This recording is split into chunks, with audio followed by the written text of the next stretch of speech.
Panig ng Canada, bawal ang tamad. Tamad ka rito, Canada is not for you. Bagay na dapat alam mo kung gusto magtrabaho at manirahan dito sa Toronto, Canada na hindi sinasabi ng iba. Number 1, yung cost of living dito sa Toronto, Canada talagang mataas.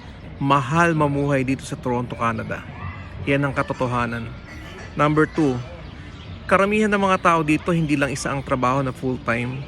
Karamihan dito may second tsaka may third job. Especially kung may mortgage ka na bahay, sasakyan. Talagang hindi ka kasya ang isang full-time job, lalo kung ang sweldo mo is $20 per hour lang, tapos may mortgage ka. So talagang may second, iba pa nga may third job. Kaya ang kulang dito, tulog. That's the reality. Number 3, karamihan ng tao dito may insurance. Protection mo yan, tapos protection mo rin sa pamilya mo in case something happen. Dito, mahal mamuhay, pero mas mahal mamatay. Especially kung wala kang insurance. Number 4, dito sa Toronto, Canada, talagang trabaho. Kulang sa tulog, bawal ang tamad. Number 5, dito sa Toronto, Canada, mula nung dumating ka dito hanggang ikaw ay magretiro, ito ang katotohanan, bills. Walang katapusang bills. Kahit magretiro ka na, I tell you, may bills pa rin. Woo! Utang is real dito sa Canada. Hindi totoo yung sinasabi na iba na pagdating dito, parang pupulutin lang yung pera. Hindi. Talagang dito, para kumita ka ng dolyar, pagtatrabahohan mo talaga. 7, dumating ka, kahit anong profession mo sa Pilipinas, teacher, doktor, engineer, architect, magbaback to zero ka muna. Pero, ang kagandahan naman dito, pag nag-upgrade ka, pwede mo makuha yung career na iniwanan mo sa Pilipinas.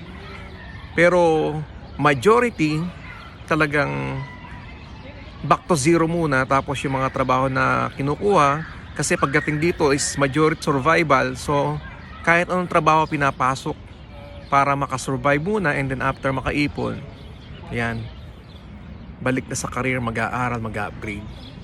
Number 8, Canada, bawal ang maarte, bawal ang tamad, bawal ang mapili sa trabaho as long as safe, tapos sumusweldo ka naman na maayos, go for it.